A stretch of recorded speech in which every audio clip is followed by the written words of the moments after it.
Hey, it's Ayla, and you are listening to Not That Kind of CEO. If you've ever looked around your house and thought, why? I just cleaned this. Why can't I seem to keep this tidy? This episode is exactly for you. And before you think that this has nothing to do with business, hear me out. Because when your space feels chaotic, your head feels chaotic too. Your energy is drained before you even open your laptop and you get to start working. And you start making that mess mean something about you as a woman, as a mom, as a business owner, the ruler of your household. And that is why this conversation belongs exactly here in what is essentially a business podcast. Because today we're talking about clutter, not as a cleaning problem, but as a clarity problem. And once you understand what's really underneath the clutter, everything, including your business, gets lighter. I've had the privilege to record this episode with my good friend Heather, who is a decluttering expert, and she is really good at what she does because she's not looking at the clutter to actually look at the clutter. She's looking on way deeper levels and getting you to find out what is actually going on and that a clutter is maybe a result of that instead of the beginning of your misery. So if you are like me and you're like, I have a junk drawer, I have a junk closet, I actually, my office is like a junk office. So yeah, this conversation matters, and I would love for you to hear the entire interview. It has been such fun to record this with her. This conversation is really important for a lot of us because we're so often shaming ourselves about the clutter that lies around our house. And that's really a shame. It shouldn't be. So stay tuned for the entire episode. Hi, I'm Ayla, and I am not that kind of CEO. You won't find me in a fancy corner office, but rather in a quiet corner of my home. I followed a bold vision and built my life and business around it. That's how I ended up in France, where I'm raising two little girls, renovate our 500-year-old castle together with my husband, run a coaching business, and still have space to breathe. After a decade of helping women simplify their business to make room for what matters most, I created this show to help you do the same. Let's build your business around the life you love. Welcome to Not That Kind of CEO. Do you have a junk drawer? One of those that contains a minimally 6 elastic bands, 2 pens, paper clips you never use and don't know how they got there, a battery that can be either full or empty, probably a crumpled up drawing that your kid made about a year ago, maybe an electricity bill or something other important. We all have these places in our homes, in our lives that get cluttered. For me, it's the junk drawer, it's the shelf in the hallway, and my office is a good third place. It's messy, I should really clean it up, and yet I never actually do. It's making me feel bad about myself every time I see it. Today, I get to introduce you to a woman who has this rare, almost magical ability to walk into the kind of room that you avoid and see possibility instead of shame. Heather Clark is the founder of Declutter for Change, and she doesn't just clear closets. She clears the emotional fog that so many moms are drowning in. She understands on a level that most people miss that clutter is never actually just clutter. It's a story of a woman who has been carrying too much for too long. Now, I have a bit of an unfair advantage with this particular guest because we are not just internet acquaintances, we are actual friends in real life. And I have even had the honor to be her coach. We are both in the same mastermind and we share a mentor as well. This means that I not only know to make you enthusiastic about this guest, but also to warn you if you normally listen your podcast on 1.5x the speed, you might want to slow it down to just the 1x today, because when Heather gets going, she goes. What I absolutely love about Heather is that she meets women exactly where they are. No judgment, no, you should be more organized energy. She sees the human underneath the piles and the season underneath the mess. The woman who is trying, who is tired, but who still wants to feel like herself. And she helps her breathe again. She isn't inspired by Marie Kondo, but she has been pushed through the trenches of life itself. And she came out the other end with a mission. As per her own quote, change is inevitable. Love it and learn, or fight it and get fucked. Welcome to the show, Heather Clark. Last oh, that's awesome. That is directly from the website. Yes, it is. And it's fun because I never actually looked at your website before. And I was researching for this interview and I was like, oh, let's check out Heather's website. And you have this banner with quotes coming by. And I was like, hey, it says Heather Clark. This is your own quote. Yeah, I said that when did I say that? I said that probably about 4, 5 no, probably even longer than that to one of my old mentors, and he's like, yeah, that's exactly what it is," and I'm like, "Done. I'm quoting myself on my own website." Putting it on a tile, hanging it in the bathroom. Like this is the quote of life. Awesome, awesome. Do you remember what the context was that you said it in? Like, when did it come out? Oh, that's a good question. So it might have been around COVID. I'm gonna say Mm, around COVID, probably around the time that I was self-repping for family court as well. So I'm assuming that those all kinda came in because at that point it was, you know what? Change is happening. You're either gonna go with it or you're gonna get fucked. yeah, It's yeah. the only thing that is constant. So unless you like, yes, is change fun? No, nobody likes change.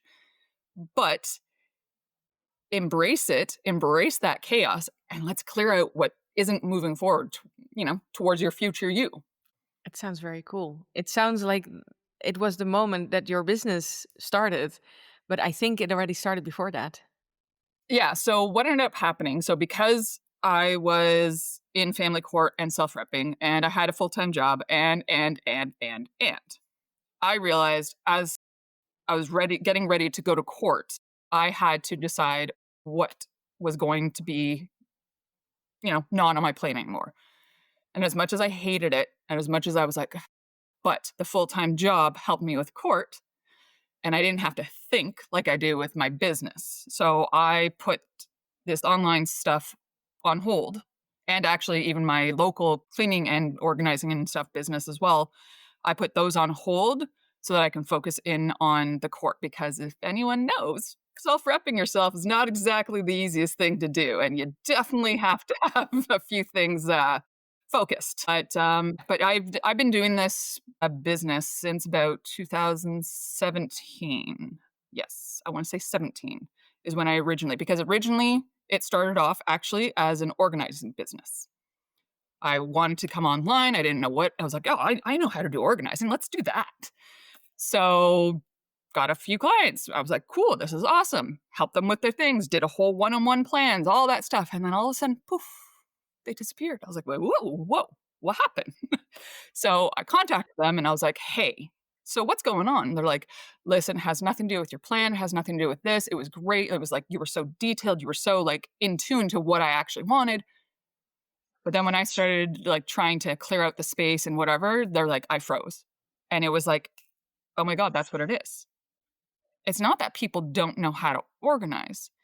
It's that they're having troubles letting go of their past identities, their past beliefs, their past stuff, physical or otherwise. So that's what ended up becoming Declutter for Change. Can I tell you something real for a second? If you've signed up for yet another planner, a strategy, challenge, or a system lately, quietly hoping that this one will finally make things click, you're not doing anything wrong, but you are trying to solve the wrong problem. Most women think that they need a better strategy, a better plan, better time management. But that's like buying new running shoes and hoping that you'll suddenly win the marathon. Shoes aren't the issue, it's the runner that needs upgrading. And it seems like no one ever tells us that. If you're a mom building a business, you are already doing so much. You're thinking a lot, you're carrying a lot, and piling more external tools on top of that just creates more pressure, more guilt, and more, why can't I make this work? So here's what actually changes everything. When you understand yourself so deeply that you could throw any strategy at your life and make it work. Because it finally fits you. It fits your energy, your patterns, your season, your reality as a mother, as a business owner. That is what my free challenge is about. It's called Where the Fuck Should I Even Start? Because that's very often the problem. sitting down at your computer with so much drive and so much ambition, and then just going, "Oh, I don't even know where I should start." Well, let me tell you, we're not starting by fixing you. We're not starting by giving you another system to keep up with, but we're helping you reset your brain, your vision, your focus, your direction from the inside out. And by the end of the challenge, 5 days, you'll have an actual 30-day plan that feels doable. Not because it's perfect, not because it has the perfect strategy, but because it's aligned with how you work. So if you're tired of fighting yourself and you're ready for clarity, for balance, for momentum that doesn't cost you your family or your sanity, I'd love to have you in. You can find everything about the WTF challenge through the link in the show notes. And just so you know, this is not about doing more. It's about finally working with yourself instead of against yourself. See you there. Yeah, so it's more than just the actual clutter. What I notice in my clients as well is that women, like, we get stuck from time to time. We get stuck in business. And then what's happened is that, there's this inner voice that's telling you, I'm a really bad business owner because I get stuck all the time. It's usually something inside of them is resisting the version of themselves that they're trying to force out. So that's basically what you're describing here as well. And when you see a woman who wants to declutter, but who keeps holding on to like stuff, literal stuff in this case, because as you said, it's not just the stuff. What does the stuckness usually point to? Is there anything specific you notice? A lot of the times it's if I let go of this, whatever this is, like the mind, body, soul, home, if I let go of this, who am I if I do? Mm, And then it becomes a I don't know who that person is yet, and I'm afraid of the unknown. Now, obviously, they don't verbalize this, but I see it in their action. I see it in the way that they are like, "Oh, but what if? Oh, but what? What happens if this?" And it's like, "Yeah, but what happens if it's the best thing ever? That once you let that go, you're letting something else in that is more aligned to who you actually are as a mom, as a business owner, as a whatever, that aligns so much better with where you want to go, not where you've been." yeah. So in my case, it's very often a resistance of something in the future, and in your case, it's often a resistance to let go of something of the past. Because the past is what they know. The past is what they've been doing. The past is something that is familiar. So when And the we past is something that especially gets like summarized in clutter because your clutter is your physical representation of your past. Yep, it's a past of who you were. Like, how many times well, I don't know if any of your audience, whatever, but I know I definitely am somebody who thank goodness my children and my now ex-husband, but we're very open to the idea of me rearranging the place multiple times. Mhm. Multiple times rearranged, and I know I do that, and I accept it now because it's all about, okay, I was that person. I did have that couch there. That felt that energy because again, it goes back to energy and if anyone has the whole feng shui as well, but I'm a different person now. Like I finished court. I did this. I did and it was I could tell it's the big moments in my life that I would rearrange my place. I would give away stuff and then, I would be like, okay, now I can bring this in because I feel more of the person that is aligned to this piece of furniture, to this idea, to this thought, to this business idea, or whatever the case may be. And yeah, that was that. Thank goodness, like I said, my kids are very like, she's at it again. Dance parties and rearranging spaces, right? Yes. Yes, yes. Oh, the dance parties were awesome. We had one this past weekend, and it was the funniest thing because we had 3 different generations of music going. So, I had That's mine up good. here in my office area, then my daughter had hers in her room with her friend, then my son had his in his room with his friend. It was the funniest thing because 'cause I'm like, "Yep, 3 generations of music," and I could not listen to their music. No, I know. I every time I talk about music, I feel especially old. Like it's apparently after your 30s, your music, your taste in music is kind of like set. I think it's actually scientifically proven that after 30, your like new music just goes into one big pile where you're just like, I don't know new music, I don't like it. Yeah, and then now we're, like, talking like our grandparents or our parents talk to us, or it's like, "Your music, whatever, well," and it's like, "Yeah, no, I get it now. I get it now." Now we're that Exactly. person that we're like, "Oh, right, right." Two things came up while you talked because one of them is you're gonna have to explain it because it's also written on the whiteboard behind you to remind me of that. The second question that came up for me is what does it tell you if a person actually really wants to hold on to everything from their past and just puts it in boxes and puts it in the attic? It tells me that there is a lot of emotional trauma, a lot of mental anguish, because when we can't let go, like, look at somebody who's a hoarder. Yeah. Hoarding is very much a mental and emotional thing in the sense of it's the extreme, and I usually talk about the spectrum. So there is OCD, where it's the extreme of, like, everything has to be clean, everything has to whatever, like, the Hmm. minimalistic OCD, like, major whatever, and then there's the hoarder. So both have a form of mental, emotional one's a detachment and one's an attachment. What I see with that is there's something that happened, more often than not, it's something that happened in your childhood that didn't allow you to accept the fact that it's okay if you let go of something, because something's going to continue to be there for you. Whether it's the emotion of like I'm gonna say it myself. I had my aunt and uncle will laugh at me.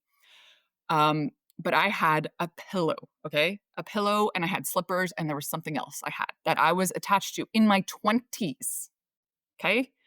Because it gave me the emotional, like, comfort, even Hmm. if it was a smell, even was whatever. It triggered something that made me feel safe in the moment because as a child, I didn't feel safe. Yeah. And I finally let that go because I was told I had no choice to. I was mad. I was pissed. I was definitely spiraled because I wasn't given a choice to let go of that in a sense of I wasn't prepared yet to let go of that. Therefore, it made me spiral in other ways and it made me attached to some other things. Yeah. So the emotional part of that thing and the mental part, that's where it is. It's the attachment. It's something happened that if you're not ready to let go, then I say don't let go of it yet. Or go get yourself some actual help, like therapy and somebody professional to deal with why, to go to the underlining of that. Because again, I'm not a therapist. I've never claimed to be, I never will claim to be a therapist. Does the stuff I do help with a lot of things? Yeah. Yes, absolutely. It's almost like therapy to do the dancing while you're decluttering, while you're doing all that stuff. But again, those kind of things are very much an underlining issue that needs to be Yeah. dealt with first Yeah, I before get you can that. actually do the physical stuff.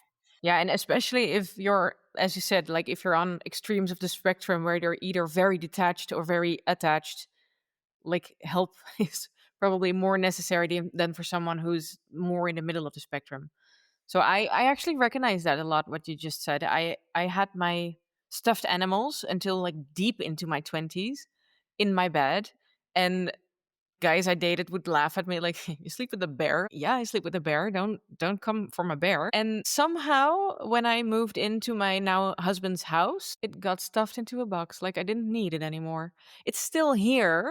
It's still somewhere in a box upstairs, but not because I have like an emotional attachment to it anymore, but just because I had like my bed full of stuff and animals when I was little, and I kept the three most precious just for keepsakes. And I did the same thing with the baby clothes, Mm. the outfits that were the absolute cutest, and like the shoes that were the absolute tiniest. Those I kept, and the rest they are all gone. But the your answer makes me think I need to have a good talk with my husband sooner or later because he is more on the spectrum of hoarders. Like we have boxes of stuff upstairs. You wouldn't know it. But I also think that he's just, I don't think he has a problem. I think he has a problem with ADHD and his attention span. And he's like, I'm just not going to go through my boxes. Let's just put them in the attic. Maybe one day we'll need it. And then he just goes on with his day.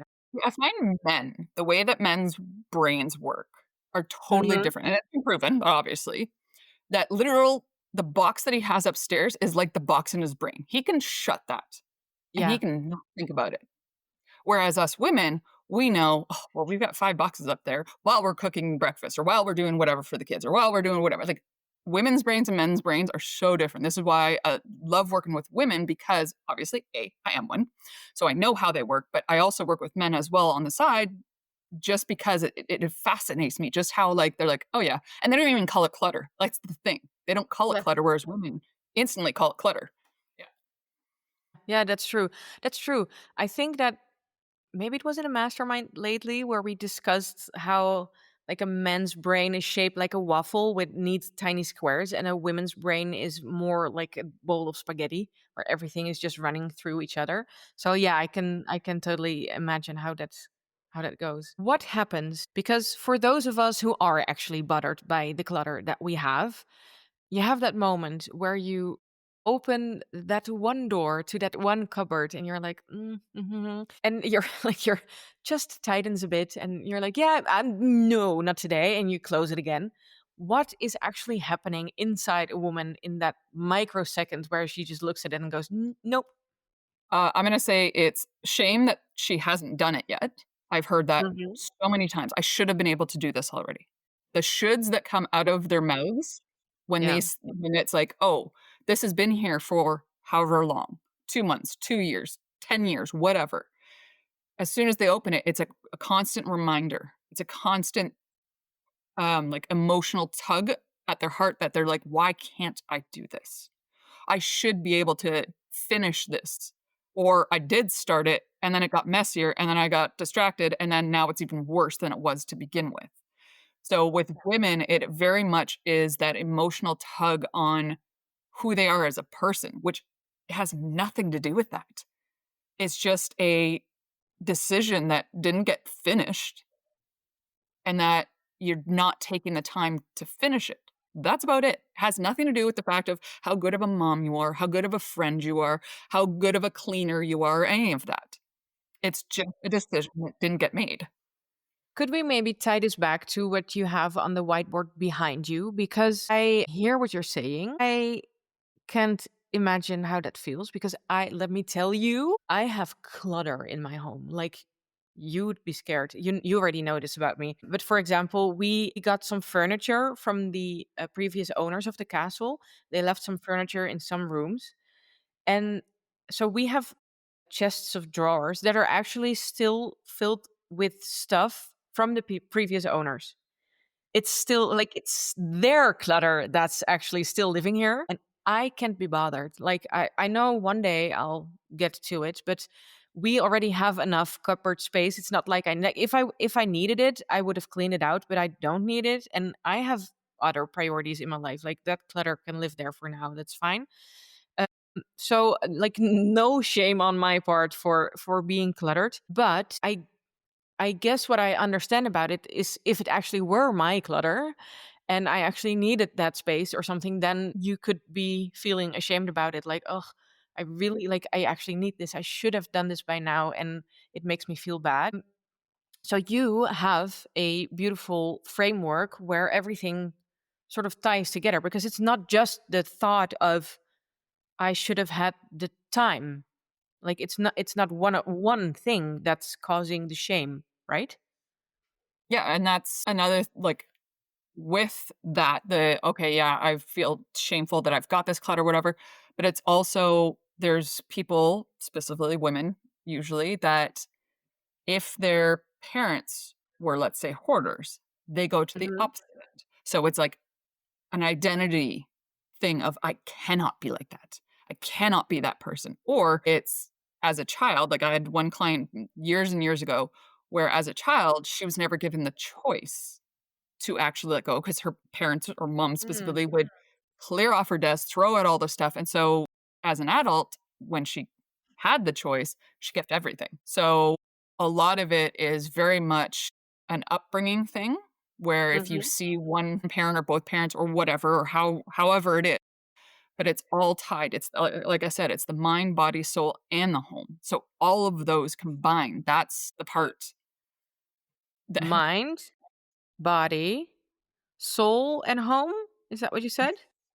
that's the holistic. Like you can't just clear out the physical without clearing out the mind, the body, and the soul. You can't clear out the mind without it affecting the body, the soul, and the home. Like, all of them are intertwined, Mhm. and the whole holistic decluttering, you have to do all 4. This is what this board actually is. Like, there's different areas on the board of literally the mind, body, soul, home, of different ways to clear out the clutter in the mind, in the body, in the soul, in the home. And yep, Can go you ahead. give an example for each of them? So the biggest one for the mind, or the I find I wouldn't even say it's biggest. It's just one of the easiest ones for the mind is a mind purge. It is, if you've never heard of it, it is literally taking pen to paper, pencil to paper. And I always say the physical aspect of that. And you are taking, I say, a good hour. You can go more, but a Mhm. good hour, and just getting everything that is on your mind. And I don't care how stupid it sounds as you're writing it. You do not even think about what you're actually writing. You just write it down. Write it down. You got cut off from, this morning. You got whatever. You had a dentist appointment to worry about the kids. You got this, you got that, whatever. And then all of a sudden, as you continue to write, there's things that come out, come out, come out, come out, come out. That timer goes off. Oh, and set a timer too, by the way. That timer goes off, and then you look at it. And then you kind of go, huh, why was that in my brain? Why am I still thinking about that? Because when you take out the big things, like, let's say, oh, doctor's appointments for the children or yourself or the partner or whatever, and then you start getting all that stuff. Okay, so you got your list, your to-do list now out. And then all of a sudden start coming in. Oh, well, I forgot I had to do this. Oh, and then I forgot I had to do this, and then this, and then this. And then all of a sudden it's like, "Oh, I really got pissed off at that. I'm still upset about what so and so said." And you're just writing down. You're not even you just write it down. But then when you look at it afterwards, you go, "Oh, well, that's weird. Yeah, I and was wrong." and don't hesitate. Like, if you write something down that makes you go, "Oh," and you just go, "Oh," but you keep on writing, right? You just keep on writing for that full hour or half hour if you only have a half an hour, and you just get it out. And then afterwards, you can look at it and go, "Hey, what Interesting. are yeah, what are things on here I cannot change?" Let's say you put down, a pet died 10 years ago. Why is that still on my brain? Okay, I Yeah. can't change that. So you cross it off, and then you get to know what was in your head, what was on your whatever. And then through that, I also do pick the one that has the most emotional pull.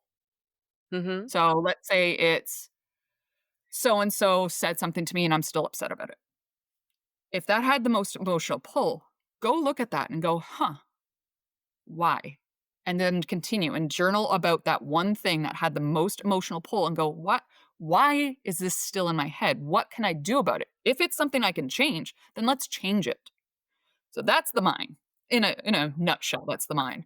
For the body, it's, well, I do dance parties. Movement. Movement, movement, movement. Because the energy that's in our body when we're sitting, especially if you're an online business owner and you're sitting at your computer for hours on end, you wanna get up and you wanna move. Whether it is somatic exercise, whether it is just jumping jacks, whether there's a dance party. Moving the body literally changes the energy. Exercise, that will do it too. There's a reason why people love exercise so much, and it gives you the endorphins. It gives you all of the fun stuff so that you can come back and work on your business in a happier mood. Yeah, absolutely. And then the soul, there's a whole bunch of different ones. So I do crystals. The crystals is a big one for me. Mhm. As I've got these, I've got one here, I've got one on my neck. Like, I love my crystals. I also do sound as well as a big one for me is just being able to listen to something in the background, very quiet, but it gives me that different sensation or whatever. And then the soul also too is, are you doing stuff that you actually wanna do? Or are you doing it because society told you that that's what you should do? Yeah. That's the biggest one, actually. That's a That big one, right? Yeah. again, Yeah, and that also I can see that one tying in a lot with clutter, because if you are doing something that you're not actually loving or that doesn't actually light your fire, that's it's gives the feeling of I should really change direction, or and it's that same I should that comes up when you open that one cupboard and you just go, I should have really cleaned this by now. So I can see that one. There is like a direct link of if you open the cupboard, you're not just opening that physical cupboard, but you're opening the cupboard in your mind that's saying you really should be doing something else right now. And the thing is, I'm trying to look or I'm trying to find my page because there's a page for my program that I have that I'm trying to get the quote exactly, but just because I wrote it doesn't mean I remember it. And you can butcher your own quote, like Oh, if you you have really the can. Like ballpark you of the could quote. if you'd asked me that first quote that in the intro, I would have been like, "Yep, I know I wrote that." I wouldn't have. So, one of the things I say is once you're anchored in who you truly are, knowing what to declutter becomes effortless Yeah. You know what's because funny? That we actually do the same thing, but on a different area of life. that's Because probably why for we get along me, so well. it's the same. Like when you're aligned with who you are, and like when you work with your nature and your nurture and your direction on where you're going, everything else becomes so much easier. And that's the same thing that you're saying now, but it also works for clutter. And again, it's the mind, body, soul, and home clutter. It's not just the physical. Because somebody could be like, there was a client that I had the first round, I should say, of this business, Mm-hmm. is she was immaculate. Her house, you would not even think, but her marriage was falling apart. Her kids were not, whatever. Like there was just other forms of clutter that were weighing her down. She Yeah. is no longer married to that guy. She is now married to a beautiful husband, blah, blah. She's happier. She's more aligned to who she was and blah, blah, blah. And it's funny because we still keep in contact. And it's one of those things where it's like, yeah, once you know who you are, once you start living in alignment with your life, the way you want it, not the way that society tells you, because I lived that. I did you know, got married, had the kids, older son, younger daughter, house, corporate job, this, that, whatever. And I was like, Yeah. Ticking all the this is boxes. what I wanted. And then it turns out, no, it wasn't. Now, obviously, I want the kids? Yes, obviously. But it was the Yeah, of typical, like, course. yeah, Yeah. it's that whole, this Yeah, I isn't get what you what mean. It's not like I don't want my kids, but it's like you're ticking the boxes of what society expects of you. And I think that for a lot of people, they're I don't know if it's peer pressure or like just external pressure, but I think that many of us still, when there's clutter in a room, have their like mom or their dad in their heads just going, "You should really clean your room." So it's like the external pressure of you should. Again, it's the shoulds. and that's it. Like, even with my kids, yes, I remind them. And of course, my kids go, well, now that you've said it, I don't want to do it. Like, really? I was like, Yeah. fine, then don't do it. They're like, oh, okay. And I'm like, no, that doesn't work. I'm like, that you can't have both work the same way. But I know, my son is definitely the one that collects dishes and cans or whatever. And then all of a sudden he goes, okay, I'm done. And then cleans his entire room and it's like immaculate. My daughter is immaculate at the beginning, but then all of a sudden you could tell that she's like, yeah, I don't feel like doing that today. And then her room can get messy or whatever. But it's a matter of if I continued and harped on him or harped on her or whatever, it was, you know what, close your doors. As they Yeah. got older, just close your door. I don't want to see it. It's not my space. I said it's Yeah, yours. not I my don't. job, not my problem. Like, yeah. Yeah. Anytime there is like we vacuum or we clean, they do their own room. I don't touch their stuff. They do their own laundry. I do not, if it's theirs, it's them that touches it. Because for me, it's a responsibility because I'm like, I'm teaching you to not become a jerk when you're older. Like, learn how to take care of your stuff. Learn how to clean. Like, if you're done with this, let's get rid of it. That is one thing I do tell them often is if you aren't going to use it, let's get it out of your closet or out of your room so you have more room. But again, it's children. Yeah, exactly. Yeah, I personally I live in a constant fear of fucking my kids up. So every time I tell them something like clean your room and take care of your stuff, I'm like, "Oh my god, I wonder how they're going to talk about this in therapy when they're grown." um Just know that you already have, like, we all parents do. All parents are yeah, doing the best that they can with what they have. And then 10, 15, 20 years later, you go, oh, right, I could have done that better, but oh well. exactly. Yeah, I did the best Yeah. I could with what I Yeah, had. So, yeah. exactly. I have long ago said I don't want to make the same mistakes that my mom and my grandmom make, because like my mom's a copy of my grandmother, and I didn't particularly like that. Not the fact that they're copies, but like just the way that they are, and they are with me. And I always said, I'm going into therapy to be the opposite, and I'm not gonna make their mistakes, but I'm gonna make mistakes of my own. That's gonna happen, and my kid gets into therapy later, and you know what? I'd rather have them talk about how clingy I was as a mother and that I was smothering them in love than sitting there going, I felt like nobody cared about me. But still, like I'm very consciously aware of mucking up my kids. So they both have very different personalities, and I can see like Juliet is a hoarder.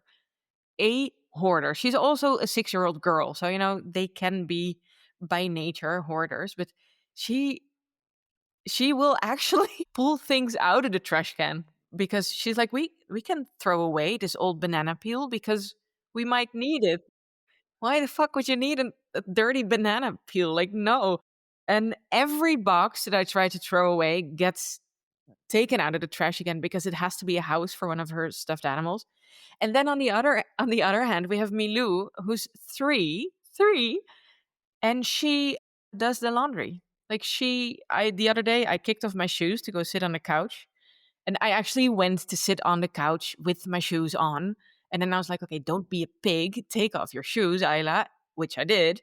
And I didn't feel like getting up again. So I just put my shoes next to the couch.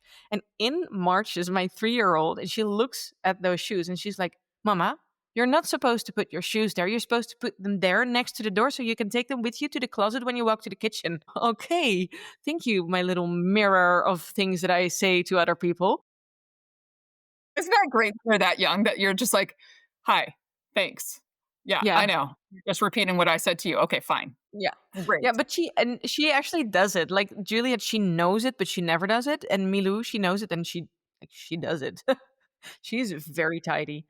Um anyway, where I was going with this was like when I heard you talking about like OCD versus hoarders earlier on, I was like, cool. I have two very different kids. I wonder how I fucked them up to make them already like on ends of the spectrum already, but maybe they're just there by nature. I don't know. Let's say I my brain goes to, I wonder what their human design is. I wonder what their astrological chart is because, again, that has very much to do with certain things of how you work with the world, how you interact. Like, you have 2 girls. I have a boy and a girl. They're very different.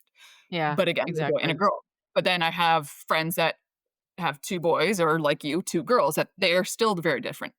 Yeah. So, for me, I always look at, okay, even my son grew up very different than my daughter. He's 3.5 years older than she is. So he grew up with, mom and dad still together. My daughter doesn't know dad and I together because we separated when she was just under 2. So she grew up differently, just like myself with my sisters. Yeah, They're absolutely. 3 years older than I am. I grew up with different parents per se than they did. Yeah. And so, same with your girls, like, your oldest got a different version of you. You were just learning to be mom. You were just Yeah. learning to whatever, etcetera. So, there was certain things, and then your youngest, okay, you're already mom, so you already had things in place. So, therefore, she now can put things in place, but she also might have a whole lot of Virgo in her chart. I don't know. Virgo, Capricorn, they're very much, like, detail oriented, get things done or whatever, and I'm sure anyone who's, you know, astrology guru or whatever knows better than this because these are just things I learned about myself Yeah. when I got a reading. They were like, "Oh, you're a Virgo sun, Capricorn rising, and Sagittarius moon. Yeah, of course No you're way. doing." Is that Yeah, your profile?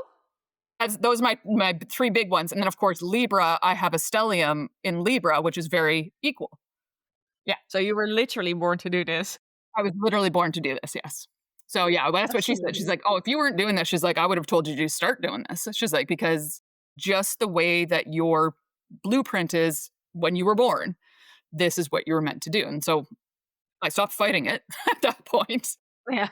and I started doing it, like, full on, online and in person and all that stuff. So, same with your girls. Like, your girls will have different ways that they work through the world, and it may be different than Yeah, yours. absolutely. I have to say this, and the audience is going to agree. Stop saying that you're fucking up your kids. You're being the best mom that they have. Listen, as Yeah, much as that's I true. love my children, that I'm not paying for your education, I'm paying for your therapy when you're older, like, Yeah. fine, but I listen, I get to do whatever I do with my kids, but yeah, you're not fucking them up. You're doing exactly what they need for you as a mom. So I just had to say that out because you've said it now twice. It's because I'm home alone and my husband is away for 10 days, so I'm hyper aware of having recently come out of survival mode that I've been in since the pregnancy of Juliet, and I've it's been a journey. Like I've come out of survival mode mentally first. Now I'm getting my body out as well. And one of the things that I'm working on right now is getting the patterns out as well. Like you, how do they always say that? Like you wire what you fire or something. Like the systems that I've used for a few years are still there. So I'm hyper aware when my husband isn't here that I tend to get really angry at them really quickly, like really fast. Nothing happens and I snap. And that's like a former thing of the survival mode that I was in because the only emotion I had available for a while, especially when I was at home alone with them, was anger. And that's how I actually found out I was in survival mode because something was happening. They were covered in mud and it's a whole story. Um and I was looking at them and I was so angry. And it was like I left my body and I was just looking down at myself going, "Why why am I just not laughing about this is a funny situation. Like they're little mud monsters. You should be laughing at this. Why aren't you able to laugh?" And that's when I realized I was still in survival mode. So, sorry, this is getting on a tangent, but right now I'm noticing that my initial response is like that old wiring. So this week I've really been practicing on like snapping out of the pattern, interrupting the pattern before it happens. So this is why I'm currently hyper aware of how I'm treating them. This is not my normal state. It's because my husband is away and I'm very focused on this right now. So But that's good though, because it's the emotional clutter that you're working through yeah, absolutely. because it's the old version of you. So just to bring it back, it's when you're in those moments, it's that old version of you. And now you're aware and you're like, okay, it's the old and the new combining, and that's the clutter. And you're aware, your new version of you, your 2026 and beyond version of you is like, whoa, whoa, this is not how I want it to be as a mom. This is not how Exactly. I want it to be as a human. I don't want to be snapping at my kids. I don't want to be snapping at people because I was Exactly. there. Oh, trust me. Ask my son about the space heater. Anyways, that'll be another topic that I'll have to tell you later. But we get into those moments, and so now we're getting, "Okay, no, no, no," because we cannot clear what we don't see and we don't have an awareness of. Yeah, exactly. So you're now aware of it. You're now aware of, "No, no, no. Oh, body," because your body will react before your brain goes, "Oh, that's what that is." Absolutely. Yeah. So now you're going, okay, that's not how I want to go because I know me now. I know how I want to move through the world. Therefore, I need to change this. Therefore, I need to get rid of this. Is it going to happen overnight? No. Sorry. Sorry, anyone who wants to declutter overnight and have like poof, it's done. It doesn't. It's a constant thing. And every time you have something change, every time there's a big life decision, whether you move, a new baby, a divorce, whatever, that clutter is going to show up again because now you're again two different people, the old version and the new version. And now you're like, oh, I see that I'm moving through the world different again. How do I actually want to move? Okay. What I wanted to ask you is there is this moment because everything that we've talked about is leading back to what you said, like mind, body, soul, and home. There's the astrology and the human design, and there's the things that we think and the things that we take from the past, things that we store in our bodies, the wiring. What happens when you are working with a woman and you see it click? Because there comes a point where she gets this and she clears something and it clicks. What does that look like? Motivation. It looks like motivation because once it clicks and they realize I'm doing this for that, my God. And then all of a sudden, every things start to flow into their brain of like, "Oh, I made that decision based on that. Oh my god, no, that's not what I want. Oh my god." And it becomes motivation. So they end up actually motivated to clear out the physical stuff. And of course, once you start clearing out the physical, the mental, the emotional, and the spiritual stuff has room to come out too. And then that motivation to clear that out, to stop doing that, to change the business, to, maybe not be with the partner they're with, maybe, to have anything in their life. Like all of a sudden, when things click, it's like, holy crap. And it's like, go, go, go, go, go. And I'm like, okay, whoa. Yeah. We don't need you to burn out. But yeah, it very much is that motivation of, I need to clear it all out and now. Like, it's almost like it feels like you're wearing like a old wool sweater and you're allergic to wool and you gotta like take that off and whatever. Yeah, that's what it feels like to them is like, I just need this gone. This isn't me. I need this box out. I need this whatever. I need to like stop feeling and believing these beliefs.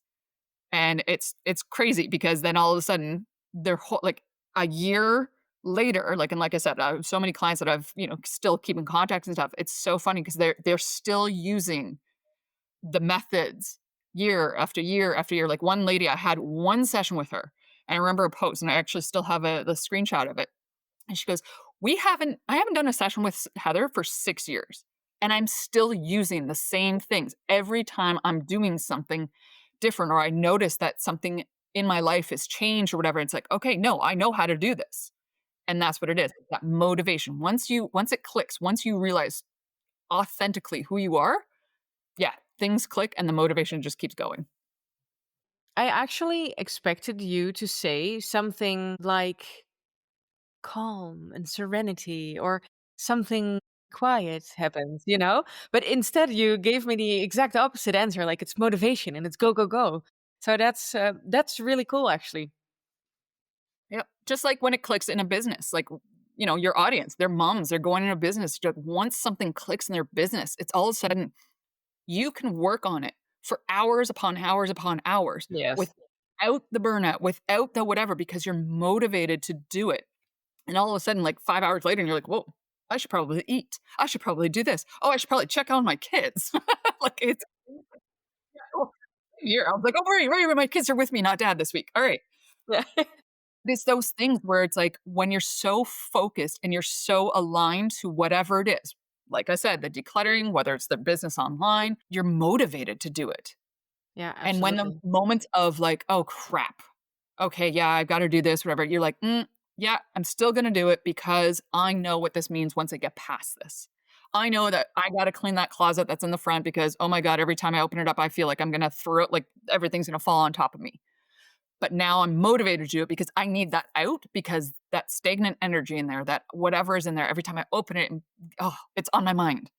I'm motivated now to get rid of it. Okay, we don't need this. And it becomes instead of something that would have taken them like hours or days, it's amazing. Like the one client that I've been doing for the past few months, actually, now we've had a few, we can get it now done in like 2.5 hours of like a room. Like she's like, boom, boom, nope, nope, nope, nope. And I'm like, whoa, whoa, whoa. Even I'm like, hey, whoa, hello. All right, Yeah, cool. but And we'll just, she knows what still matches her current identity and what's just yep. clutter. And each room that we do for her Mhm. becomes faster and faster because now she sees the progress. She sees what's going on. She feels it in herself. And it's just like, she's like, okay, when can we schedule next? I was like, well, not in December because I'm going away and then Christmas and all that stuff. But the new Yeah. year for sure, we're doing it. Yeah, that's really cool. I really love to get things started. I love the exercise that you named for the mind, where you just brain dump everything out because there's always such a surprise of what's lingering in your head. I have this exercise that I do when I can't sleep because my head gets really noisy, and I imagine my head as a classroom. And every time I hear something come up, I assign like a student to it. So whenever I think about a pet who died years ago, as you said, I just sort of look over to that particular student and I just go, I get it. It's really sad that your pet died, but it's been a long while. So you know what? Maybe you should go outside and look at the sun. And the student leaves the classroom. And then the next thought that comes up is about, I don't know, the administration that I still need to do. And I look over at that student and I just go, yes, I can see it. You should do your administration, but you need to be quiet for that. So you go sit in that corner and you quietly do your administration. And so, like, step by step, I address all of them. And the fun part is that always at the end, like when I get all my students quiet, either by giving them an assignment or just sending them out of the classroom, it always turns out that there is an artist playing in the room as well, because there's always some kind of song in there. And then at the end, I just need to go, ah, Miley Cyrus, thank you for attending my classroom, but I need you to go play flowers somewhere else. Thank you very much. And it just gives you the quiet.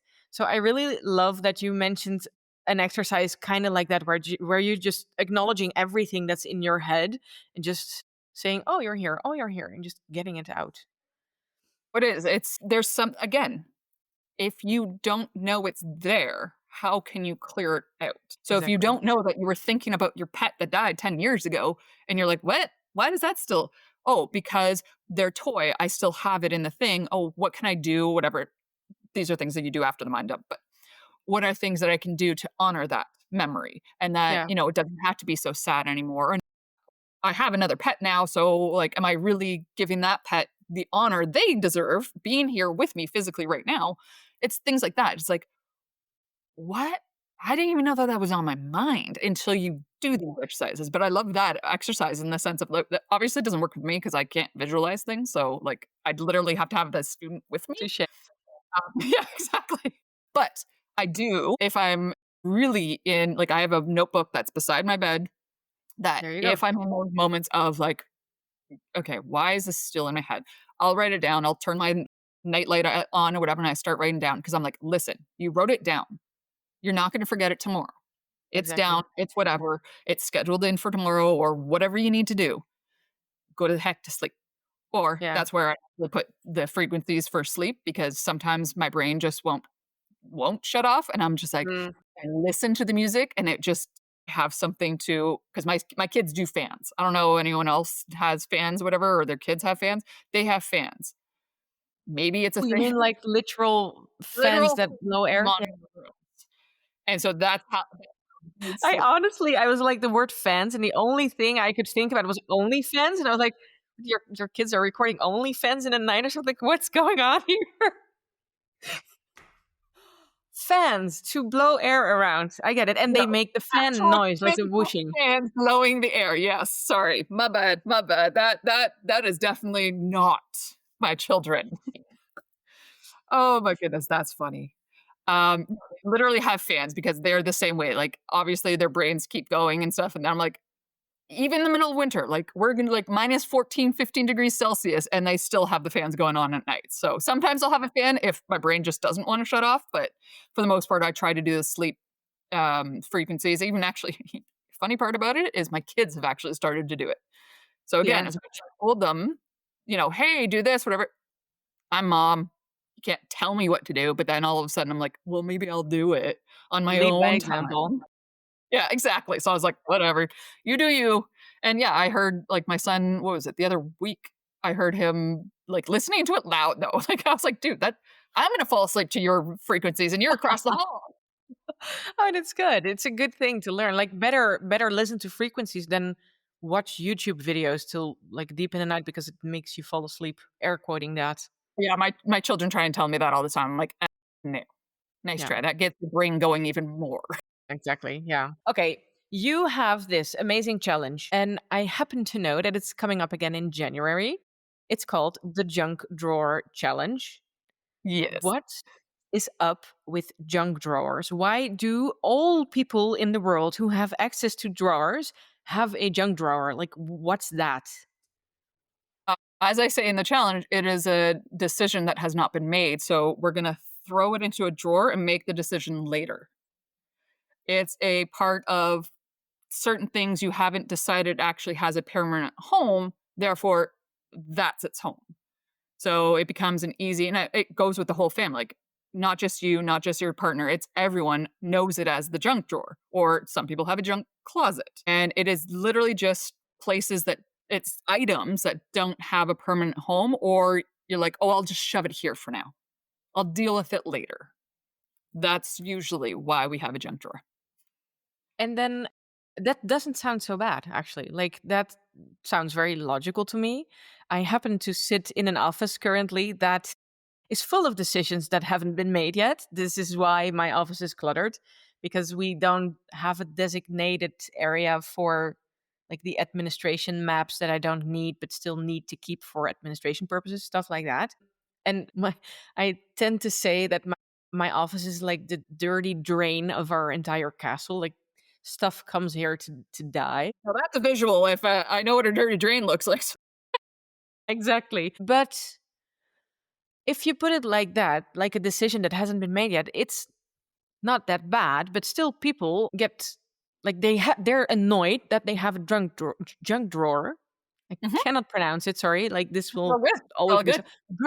so junk drawer. And why do people feel, I guess it's shame again about a Yep, junk drawer? it's because of what society says that should or should not happen. You shouldn't Mm, have a junk drawer. Well, if you haven't made a decision or if you don't have a permanent home for something, okay, yeah, there's a reason why it's there because at least you know that that's where you can find whatever it is. Now, mind you, there's things in a junk drawer after a few years that gets pushed back, and depending on how big the drawer is, people have found things that they're like, where did this was here the whole time? Well, I went and bought a new one because I couldn't find this one. yeah. But again, it's because society, for whatever reason, clutter has been put as such a like faux pas thing. Mm-hmm. Even though, even though I guarantee you, everybody has had some form of clutter at any point in their life throughout their life, no matter how minimalistic you are. There was some form of clutter, whether it's the mind, the body, the soul. Obviously, not the home because they don't have much. But those who are hoarders have all sorts of clutter. Those who are OCD and minimalistic have clutter that you just can't see. Society has put a big, huge faux pas on having clutter. Oh, I can't believe you don't have a place for that. I can't believe you have a junk drawer. I can't believe you have a junk closet, whatever the case may be. But for me, it's just, okay, I see it as just decisions that haven't been made yet. Place the thing that don't have a home yet. Yeah. And what do you see happen to people who go through the challenge? Not I like physical, like not what they do in the challenge, because that's, that's for the people who are in it. But what do you see? Like, how do people go in and how do they come out at the end?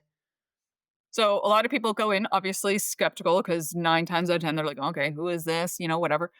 But once we're going through it because the first day is not actually clearing it out. The Mm, first yeah. day is just, "Why does it exist? Why does this junk drawer exist? Like, what is it?" And I've got a whole list of, like, questions and stuff like that, and then I get you to do an audit of what actually is in there, and then it's the second day we're actually cleaning it out. Because at that point, you're knowing, "Oh, right. Okay, so I know why this exists, and I know why I want it gone." You're motivated, and then after that, the junk drawer turns into not just the junk drawer, it turns into the desk, and then it turns into the closet, and then the bedroom, and then the dresser, and the whatever, and then, again, it's that motivation we talked about earlier. Once it clicks because I say even in the challenge, I'm like, You know this isn't just about the drawer, right?" Because it Yeah. Yeah. isn't. It's just the drawer Absolutely. is a small win, and that's why I do the junk drawer, because it's a small win. 9 times out Yeah. of It's a good 10, start. somebody's Yeah. got one. And we start it, and it's something that we can finish within that 2-day challenge. It's something that, after the challenge and stuff like that, I also invite them to do one of my BYOC blitzes. And that's where we literally do it together. You need to spell that out, because the first time I heard that, I was like, the BYOC Blitz. Like, what? What's this? Yeah. So BYOC blitz. So bring your own clutter blitz. There you go. And what do you do during a BYOC Blitz? We do 3 rounds of 25 minutes of decluttering, like physically decluttering, mentally decluttering. I've had people do the mind dump in the Hmm. session. And then we take a 5-minute break and we go, okay, how'd you do? Well, some people have, got distracted and they ended up, oh, right, I forgot I wanted to do that this round. By the second round, they usually 99.9% of the time, they've got it done by the second round. And we do that 3 times. So we do 25-minute, 5-minute break, and we do that 3 times. And that's it. It is the doing because you don't need more information. You know, 9 times out of 10 how to declutter. You know how to get the stuff out of the junk drawer. You know how to throw out the trash. And then the pens that don't work or the markers that don't work, those go out. You know that. You don't need to be taught that. You Yeah, just need absolutely. the time and the dedication to do it. And Yeah. that's what they are. That's what I love about your method as well. It's just for me, decluttering has always been like Marie Kondo. Like, does it spark joy? You don't spark joy in me. Like, no thanks.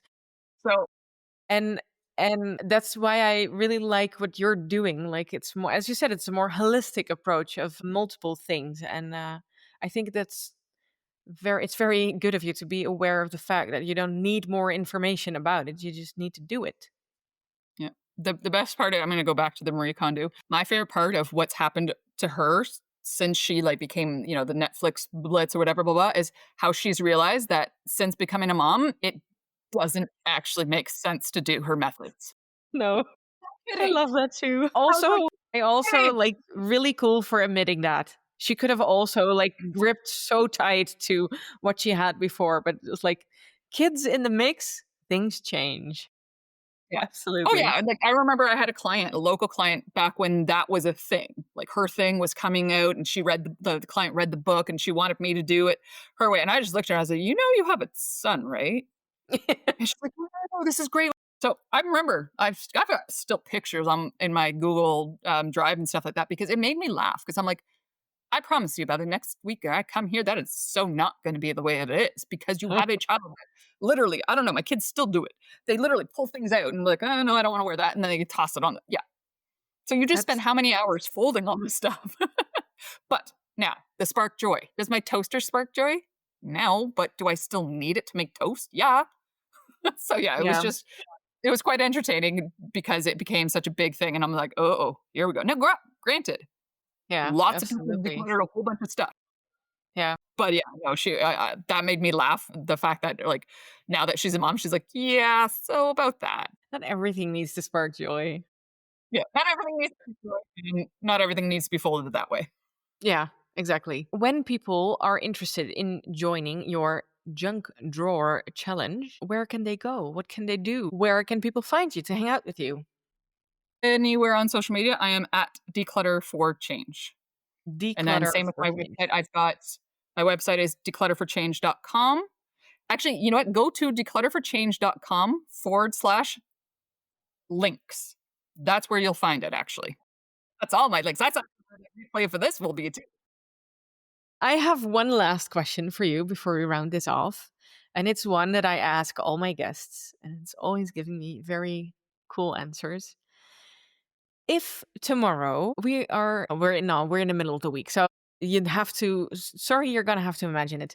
If tomorrow you had zero responsibilities, and I mean zero, like your kids aren't there and you don't have to think about paying the rent and I don't know, like anything, zero responsibilities tomorrow, what would you be doing? Now, is it just tomorrow I have 0 responsibilities? I have a couple That's your days. astrology talking right now. How many days of, like, just me time do I have? So, Yeah, okay, it's just tomorrow. just tomorrow man, okay, fine, I'll take responsibilities the next day. So, I know right now just where I am, I'm finishing up my stuff so that I can go away and have the holidays because my biggest thing for myself has taking a break. I am Mhm. terrible at pausing. I am terrible at not like, I can sit at my desk and be like, I'll do this," and I'll start doing something with work.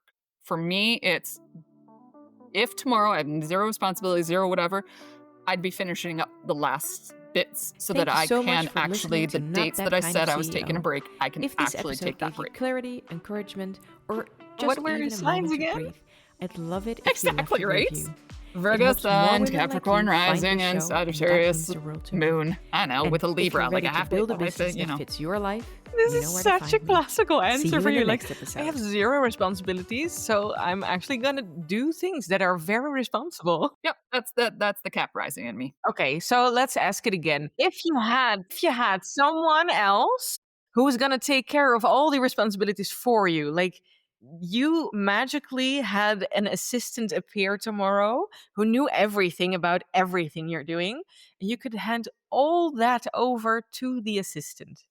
So even the responsibilities that you weren't responsible for tomorrow were also gone.